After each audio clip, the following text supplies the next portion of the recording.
Hello and welcome everyone back to another episode of the Publisher Lab. I'm Tyler Bishop, and joined with me today is, as you've come to know him slightly in my ear, and you guys hear him too. So I guess he's in yours too, is my producer, Manny. Manny. Hey everyone, I'm back again.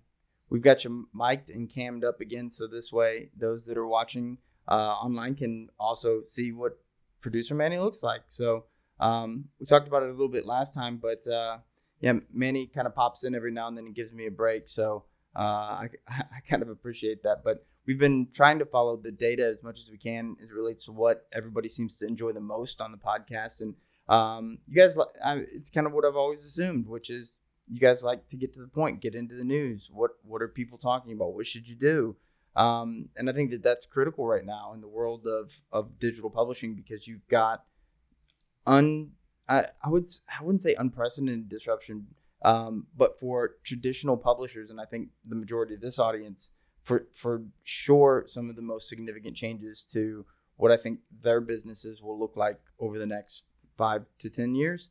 But if you look at our space, I wouldn't panic quite too much in terms of is this going to be a job, in quotes, or is this going to be a business that needs to exist? Publishing has been needed since, you can go back before, modern era. You can go back, and by modern era, I mean, in the last couple centuries, and you can go all the way back to when they had stone tablets. They had stone tablets because, somebody had information and other people wanted it. So you have to write that down. So yeah, I would say in that sense, publishing is still going to remain quite healthy. Now, what it looks like, I think, is potentially going to change quite a bit. And a good example of that, I think, is this article that producer Manny actually found. It's from SEO Roundtable, but it's being discussed everywhere. If you're not aware of it, I'd be surprised as a publisher by the time this comes out, which will be another day or two. It should be on your radar, and it's that Google search now has a From Publishers You Follow section. So you can kind of think of this a little bit like whenever Facebook pages really had their reach clamped down, and all of a sudden Facebook needed basically your users or your page followers to mark that they wanted your stuff to be prioritized in their feed. And there's been untold amounts of various platforms that have followed suit over time. But the new From Publishers You Follow section in Google search, publishers are largely encouraged to get their followers on news.google.com to follow them. Publishers that are concerned about potential drops in organic traffic have something, I think, fairly valid there to think about. And I'll get into that in a minute. But this is really where Google's AI powered search, the search generative experience, SGE, they love acronyms. God, they do. But this is where you're going to see that start to come into play. And what it's supposed to do is have an adaptation or personalization, something that they were always against in search results, to include unique content for direct reader engagement. It may potentially disrupt things like affiliate marketing and obviously ad revenue for publishers that are reliant on that, obviously.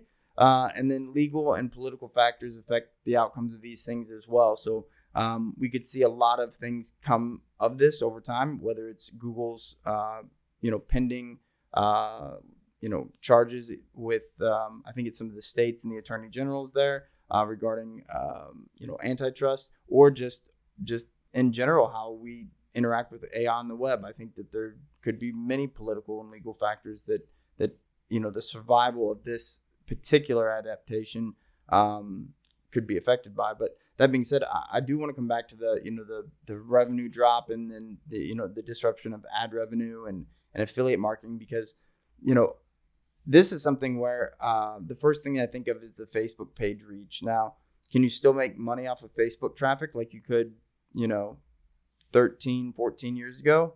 I mean, realistically, you could. It's just way less common. It's 10, 15 years ago, this was a strategy. I mean, you would build a Facebook page rather quickly, a massive following, and then drive them back to your website. Typically, the sites that were able to do that really well, really quickly, it was a lot of like cute cat video type things. If some of you can remember back, and I remember one particular publisher that I knew, they actually had Facebook. They had some kind of copyright request or something like that for a video on their page that they had actually licensed. And Facebook took their page down, and it shuttered a $30,000 a month business they had. It was a pretty nice little side venture they had. And I just remember talking to the publisher and them being like, it's crazy to me that Facebook can just take my page away, and this is my sole source of income. And, what do I do now? And last I talked to them, they were still trying to get in contact with somebody at Facebook. And as you know, if you're listening to this podcast, getting a hold of anybody at any social media company is not easy. I'm looking at you, X/Twitter. But yeah, Producer Manny, before we got on the show, you mentioned that it's similar to YouTube, which maybe is a more appropriate, sort of comparison. This, the from publishers you follow section being a little bit more like subscribers in YouTube. Yeah, definitely. I've heard a lot of YouTubers that I watch where they say, hey, make sure to subscribe, just because at this point, even on your subscription feed, YouTube won't always give you the people that you're hoping to see or videos that you want to watch. I think they're doing that with just their search engine. So now if you're a publisher, it's very important to make sure to have your audience know that you should follow me to make sure you get all updates from my content, just because unless you're searching for me directly, you might not see the content come up in your feed anymore.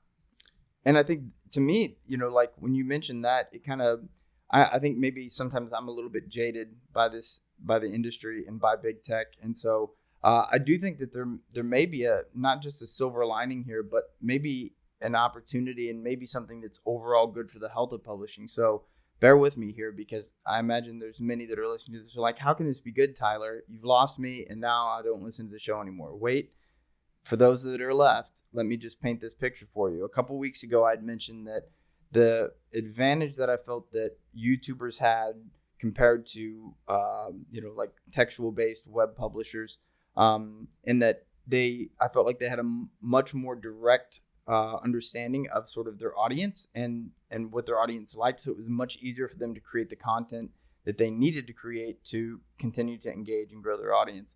Publishers oftentimes look at Google Analytics and usually are not looking at it very well and don't understand that Google Analytics is mostly incorrect in terms of the information. Not that it's not directionally accurate, just that the data itself is actually it's a good portion made up or just not accurate because of implementation anyways. So, and not only that, but the information is filtered through Google search. So if you make content that Google likes, they'll show it to your audience. What if you make content that your audience would love, but Google you don't rank for it? It sucks, And it's one of those things to where it's like it disconnects you from the one thing that like potentially allows you to grow, which is you're making content that's on demand, so supply and demand. And with this, at least now you can sort of benefit from the same thing that YouTubers have, which is you can develop subscribers, you can get people that want to come to your site specifically. And Google is the first time I've ever seen them make a decision, Manny, to be honest, that sort of like allows you to cut them out to a certain extent. I mean, even though we're still talking about search results and maybe it's kind of more like a favorite or something like that. This does create this opportunity for, you to see all the sites you follow and even go to them by name. I've yet to see Google over time do anything that takes away from like making all the results seem almost generic. Like Google is giving you the answers to the content versus the publisher. Can you think of any other examples like that? Nothing comes straight to mind that will pull people away from the platform. Even like Facebook, if you ever try to click away to go to the actual publisher's site, it puts a screen in front of you where it says, are you sure you want to leave Facebook? So this does seem unprecedented. Another thing that is kind of concerning to me, and I wonder if this is just a reactionary thing to AI, experts predict that this could happen as soon as the fall. I mean, that's a month away. Yeah. And I think if you're a publisher, the way that I would look at this is that Google search seems to be kind of pushing in the direction of, catering to publishers or sites that are able to market and sort of adapt their content and things like that to be a lot more like a YouTuber or like a Instagram influencer or something like that. And that may, I know that that's not going to be a super popular piece of or I guess ecosystem direction for a lot of the publishers. It's not going to be palatable to our listeners, I don't think, or people rely on organic search. But I'm telling you, this is a big opportunity because realistically, Google a couple years ago really was pushing AMP. And AMP, in my opinion, is the exact opposite of this. So instead of liking individual publishers, AMP really stripped down a lot of the brand components and simplified websites, especially early on because it was very limited, although now it's as bloated as regular HTML. But it became something that like Google was serving results from their cache. That just meant that essentially you were still on google.com. And I know that they changed some of this, but this was the original idea that basically Google is going to be a news feed and you gave it content and it didn't even go to your website anymore. And you could just use Google ads on there, no problem, right? But I think herein you're finding basically the exact opposite, where Google's becoming, really just a middleman that's, allowing people to locate content easier. It's sort of the original idea behind Google. And to me, it signals kind of a little bit of a return to their roots. So I would pay close attention to the types of publishers and then some of the strategy used by modern YouTubers, because I definitely think that there is a major path for success here and something that's ultimately maybe going to help you build a moat as a publisher. Now, are you going to have to adapt and are you going to have to change? And will it be harder for some than others? Yes, but it's possible. I can assure you it's possible. Next up, we had a report on AI, and this one comes from What's New in Publishing. Any media company banking on legal intervention to protect copyright might be disappointed. Now, this is something we talked a little bit about last week when we were talking about watermarks. But this is really about generative AI adoption and sort of like the rate at which it's eclipsing, like even the use of something like smartphones and tablets, et cetera. And so you've got media firms that are sharing sort of their AI experiments that they've done. ChatGPT is iterating on steps to transform businesses. It's being implemented in a lot of places. A lot of places have banned it, actually. And now you're having, sort of like groups like the News Media Alliance advocating for AI compensation. You've got all these different, employees and people that have worked for some of these companies developing AI. They're being subpoenaed, and there's litigation that's already starting to take place. And so you're starting to see the adoption of AI in just about every part of a business. But I've even seen recently where companies have banned the use of AI because they're concerned about where the information even comes from. So, if you're a research company and you're, using ChatGPT to even just do some basic junior level research, analysis or have a research assistant do that for you, and you're a public company, at what point do we learn that like you have an employee that, used ChatGPT and it used the model or information from someplace else that decides that they're going to enact, a civil lawsuit against your business because, they claim that you stole something of theirs that's proprietary. And by using ChatGPT, you technically have an employee that did. This is the type of thing that you're going to have to consider. And I think there's nobody that's at the tip of the spear quite like digital publishers are. So ChatGPT launched in November 2022. And it's aiming for 77.8 million users in the next 2 years. So I don't know, Manny, this was one that I kind of wanted to pick your brain about a little bit more last week when we talked about, watermarks and things like that. But as somebody that's, created a lot of, especially video and visual media, what's long been considered something that's a little bit more copyrightable. How does this strike you? Like, what is your intuition on, I guess, like, are you afraid of this? Is this something, or is this something where it's just sort of like, what can I even do? I think I'm of two mindsets with this. First is the reactionary one where it's like, holy crap, like I can't believe it's blowing up as much as it is. Like I think back to smartphones. I got my first smartphone in like 2011, and the iPhone came out like 2006, 2007. Yeah, vintage iPhone. And even then, older family members took several years after that to even adopt like a smartphone. And within a year, we have almost 78 million users who are using AI. So then after that, once that thought settles down, I think, okay, it's whoever is able to adapt is who is going to be ending up ahead.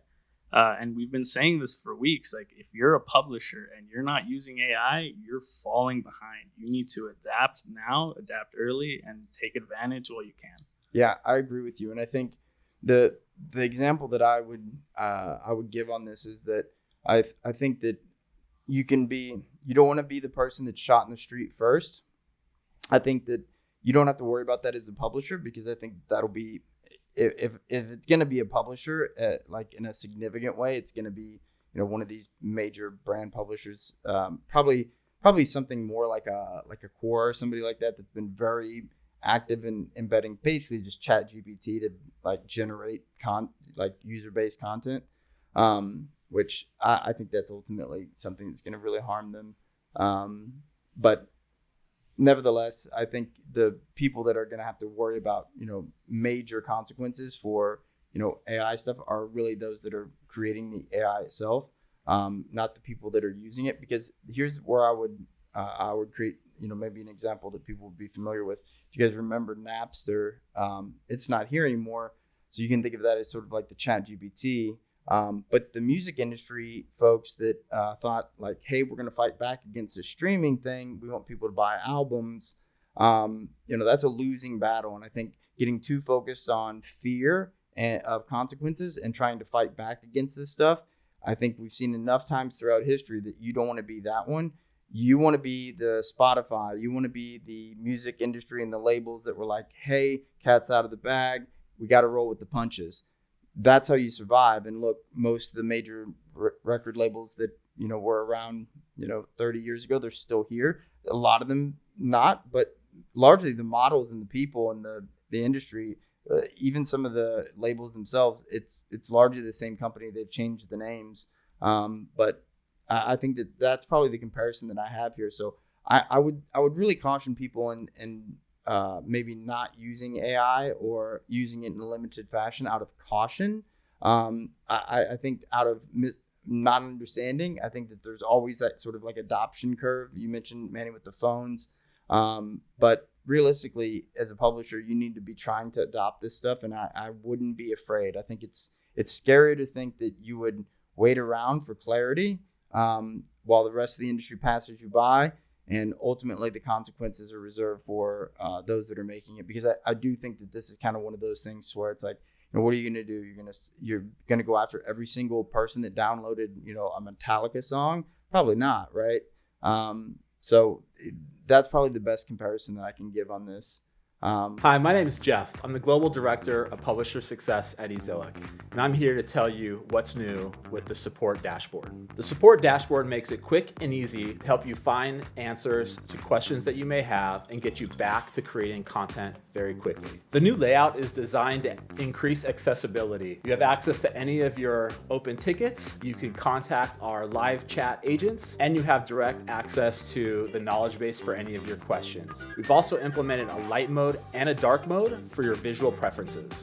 Additionally, you'll be able to register for any of our upcoming webinars right from your dashboard. You'll be able to view any past webinars, the latest news and releases, and access to our blog, all without needing to be logged in. If you still didn't find what you're looking for, you can suggest an article, review our development docs, or submit feedback. Be sure to check out the new Support Dashboard by using the link in the description. Which brings us sort of to our last topic when we start talking about major brands and some that have stuck around and some that haven't. Although Threads is still here for now, a recent report by Adweek and Search Engine Land showed that social media, so it's called a social media report, brands face Threads fatigue as app loses nearly 80% of daily active users. Well, listening to this podcast, I'm much too humble of a person to say, I told you so.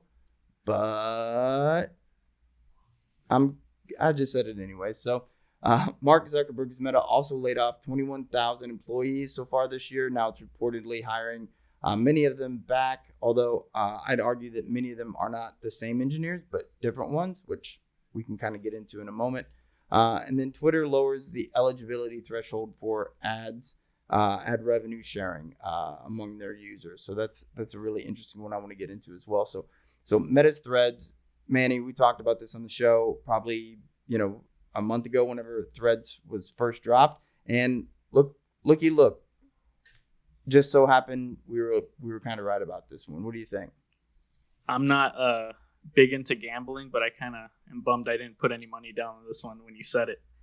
Yeah, you kind of called it. Everybody jumped on board, and now, a lot of brands are slowing down how much content they're even posting there. Yeah. Companies like Anthropologie, Wendy's, Rare Beauty just are not posting there anymore. I think they're seeing it as more of like, it was kind of like a fad. It was here for a second and then it's gone. It really felt like that too I'd called out, I think early on, the fact that, the way that they were even reporting it from a PR perspective, there was no confidence or no stories or no substance that they were pushing related to why people liked the platform. It was all about the number of people that had basically created accounts. And,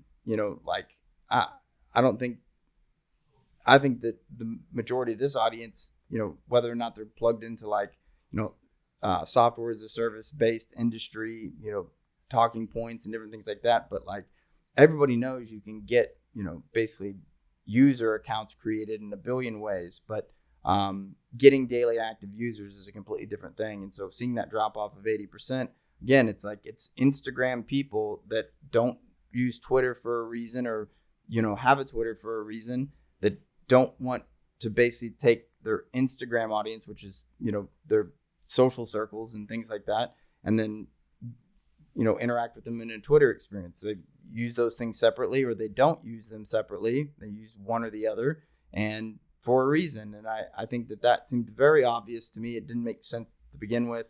And I do think that there's a certain amount of, Facebook was going to do this for all kinds of different ulterior motives, no matter what. But this was a very predictable outcome.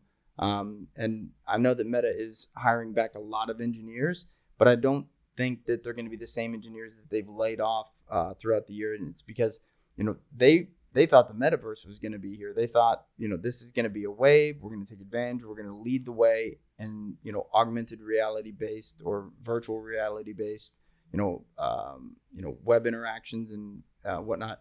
And if anybody's going to pioneer that now, it definitely looks like it'll be Apple, and it might be a while. Cost prohibitive, et cetera. But realistically, if you look at what Meta is doing now, it seems like they really want to make an investment in sort of what the future of social media is, how that integrates with AI, and how they can stay on the forefront. And that's a very different type of engineer. And I would say that is primarily where they need to invest. It's been a long time since they innovated in the social space. Really, it was Facebook. It was very popular and it took off. And then everything else has been acquisition based. They bought Instagram, they bought WhatsApp. Realistically, you let me put my VC hat on. I'm probably going around to Meta and I'm saying who's out there now that's made something that's unique, that's cool, that we believe in, and let's buy them, even if it's maybe not the world's most popular thing in the world. One thing that we've been able to prove with Meta is that they can steal technologies like Reels and things like that and get their users to adopt them if they like it. The problem is again, they haven't innovated on their own in a really long time. So they should go out and find something that's fairly unique, that maybe has some traction with a much younger audience, and see if they can't push that to their Instagram or Facebook users and drive some adoption there, because then they actually would have something that they could feel good about investing in and feel good about the future. But that's just my opinion. Manny, what do you think? Am I being too hard on Meta here? No, I think you make some great points. Personally, I wish they brought back Farmville, maybe a little bit more user friendly, and send me some coins so I can plant some more crops. But I think it's definitely they're seeing a big shift in the company right now. I think that them hiring people back is trying to get more focus on certain projects. I don't know if they're going to be pivoting. I don't know if they're going to be staying on the same thing. But I think that really goes to show that, like, hey, we let go of a lot of people, but we need these people back. Yeah, I really liked Meta's conviction on the metaverse a couple years ago. I didn't see it then, but I like the bold sort of interest. And we kind of talked about how companies like that make decisions and about why they're ultimately always disrupted because of that. It's sort of impossible not to be. But with Meta in particular now, I sort of am like, I see their failure stick out to me more because at least with a conviction on something like the metaverse, yeah, you might be wrong, but if you're right, like that conviction will keep you in business for a long period of time. And it's not to say they can't recover. I mean, Google did this, 10 years ago. They with Google Plus and different things like that. They tried to basically add all these extra things onto search and try to get people to use a bunch of things that they didn't want to use. And ultimately, it was things like Gmail and Google Workspace that gave them a resurgence and sort of like relevance beyond just their search engine. And Meta can do the same. The biggest thing that I worry about with Meta is they seem to really struggle with a sense of identity. Are they Meta? Because they kind of ditched the whole metaverse thing. And then you've got Facebook, which people I think of as old, and that's who Meta really is. And then you've got Instagram and you have WhatsApp, and now you have Threads. So I'm just struggling to see who is Meta and what are they. Stark contrast to Twitter or the X formerly known as Twitter, because they seem to really, Elon seems to have a very clear idea of what he wants X to be, and for better or for worse, they've certainly drove in that direction very quickly, and it's losing money by all accounts, quite a bit of it. However, the daily active users continue to rise, and I think that there's a lot of little sort of aberrations related to why that is. But I honestly don't see that slowing down significantly. So you now have X saying that they're going to lower the threshold for verified creators to be able to share revenue on the platform or get tips and different things like that. The monetization features that were once only available to people that I think it was like I forget what it was, but I think it's 10,000 followers. And do you know what the criteria was, Manny? Do you remember? I don't recall. If you give me a second, I can pull it up real quick. It wasn't that hard to check like a handful of the boxes, but I do think that there's one particular like requirement that I thought was rather high or I guess preventative for a lot of publishers. But I like this a lot because it incentivizes people to make content for audiences for the sake of making money.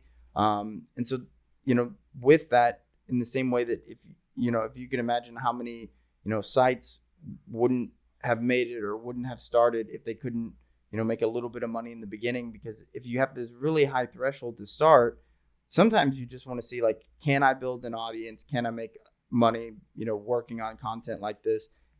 Or even you might not even have that as an intention, but the second you see that you can, you're like, the wheels start turning and you go, oh, wait a minute here, like maybe this is something I want to invest more of my time in. And I think that you saw that with YouTube. I think you've seen it in a lot of different things, but I like the incentive being there, and I'm always pro, anything that lowers the barrier to entry for people to make money from the content that they produce. I think the better. I hate that social media companies, make a fortune off of ads, when all the users are there because of other users generating content. That is the big secret of big tech, that they've found ways to have people give them content or products for free, and then they monetize it and they share a very small amount. That being said, it's still a massive a number that you have to reach in order to be a verified creator. They went from 15 million impressions in the past 3 months down to 5 million. So yeah. It's still, it's pretty considerable. Yeah, I mean, it's a huge reduction in terms of percentage. It's a drop of about 66%. But realistically, I mean, I still think that for X, that tells me that they're still a little concerned about like providing that incentive at too what's the word I'm looking for? I guess at a reach level that's too low, because I think that they're worried about more and more spammy sort of like, I mean, it's kind of how SEO ruined the web in a lot of ways. It's like you ended up with a lot of like cookie cutter content that ends up being, the same. And I think Twitter already has concerns about like data storage costs and things like that. And the last thing they need is a bunch of web spam clogging up Twitter with people creating the same things to make a quick buck. So I do get that decision, and I would expect that, if you are a publisher and you see an avenue here for yourself on Twitter, the only thing that I would caution you on is that Twitter, if they've proven anything, it's volatile recently. So I'd be really nervous if, I really like the idea of companies trying to find ways that they can allow people to build their business on top of their business. You can think of this like an app store or Salesforce, who allowed third parties to like make apps for Salesforce, and the people that were the app makers, a lot of those ended up becoming these giant companies because of it. If you're somebody that sees an avenue here, I'd be very like apprehensive about trying to start a business that is going to make money on Twitter, because Twitter might say tomorrow that, hey, we're removing all revenue sharing with people, and none of us would be surprised. We'd probably be puzzled, which we have been in the past about X, and you'd be disappointed if you were a publisher as well, making money from it. But it wouldn't be a surprise, and that's always something I think about quite a bit whenever I invest a lot of time and energy in something that's new, especially a platform. Is what are the chances that even if this goes well, that like it disappears? Am I going to buy a Sega Dreamcast here, and the next thing you know, like it's got like 10 games? Shout out to all the people that remember Sega Dreamcast. But yeah, I think that sort of summarizes a lot of the topics that we have today. A lot of big tech in focus, a lot of focus on AI. But I don't know, Manny, what is your sense of sort of how this year has evolved? I feel like things have never moved faster, but I feel like where we were in January and where we were now, I think just the ideas that people have about AI and sort of like the future of the web have probably shifted a lot already. I think so. I think initially everyone kind of, put their panics on. But as the year has gone on, people have adopted AI a lot more, so they're a little bit more open to the idea. But there's still a lot of concern. So hopefully, we get some more clarity within the next year or so, as some new laws come into play, and see how that affects everyone's business and just workflow in general. Yeah, no, I agree with that, and I think that that's the reason why, hopefully you listen to this podcast, is that's sort of what we're trying to provide here. Is as things change, when we were starting to talk about bringing back the podcast from, we'd had a popular podcast on publishing a couple years ago. I couldn't believe that people wanted to listen to me talk more than they have to. But the thing that stuck out to me is where I thought that we could add value in an area that, largely I don't see anybody else really talking at an expert level about sort of like the news that's happening each week. Because I thought, man, we'd have content for forever, because right now the way that things are changing and the way that things are disrupted, you have to pay attention. And the thing that